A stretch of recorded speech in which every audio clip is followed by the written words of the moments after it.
In this video, we will see together le conditionnel passé, and more precisely, le conditionnel passé when it is used to express the reproach.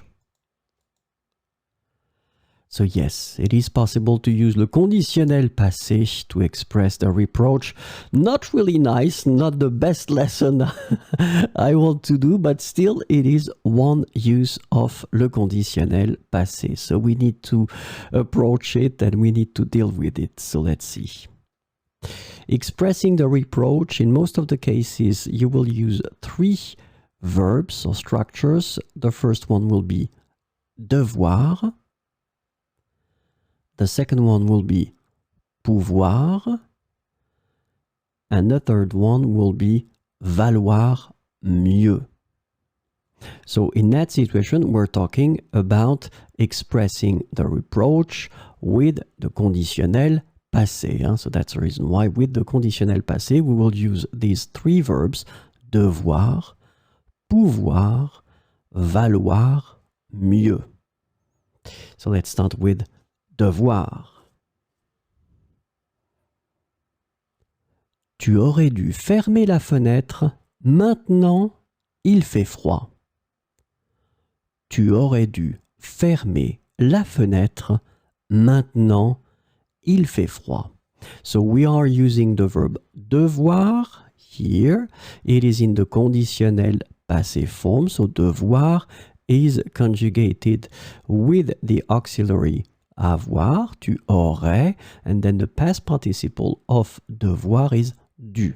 Tu aurais dû fermer la fenêtre, maintenant il fait froid. So as you can see, in that case, it's clearly a reproach. It's not really nice, but still this is the way to build it. Tu aurais dû ne rien lui dire.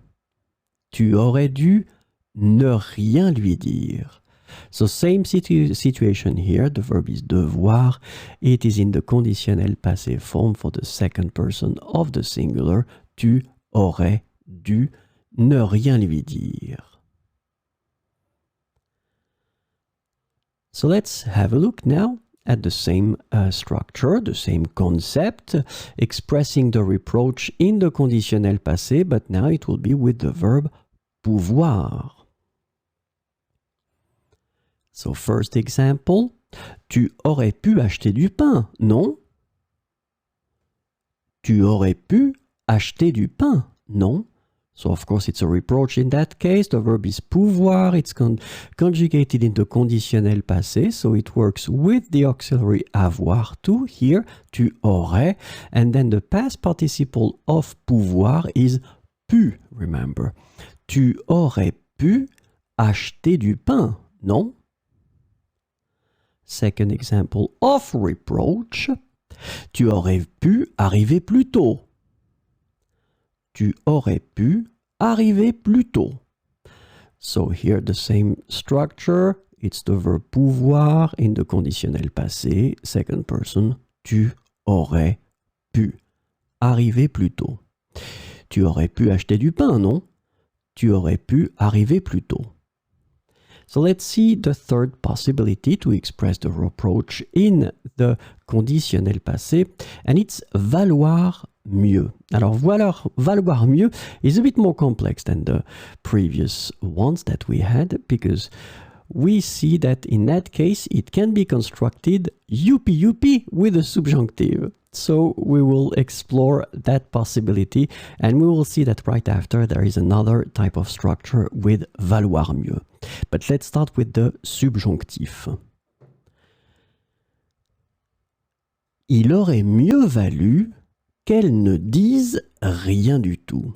So as you can see, in that case, you have valoir. Il aurait valu.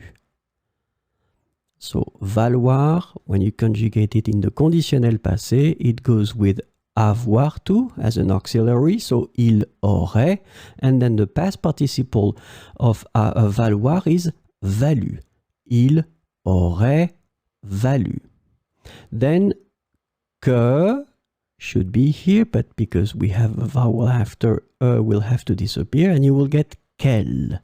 ne, and then the verb here is dire. It's in the subjunctive present form, third person of the singular, elles disent. Il aurait mieux valu qu'elles ne disent rien du tout. Il aurait mieux valu qu'elles ne disent rien du tout. Second example. Il aurait mieux valu que tu arrives plus tôt. So same thing here, it's valoir. In the conditionnel passé, il aurait valu.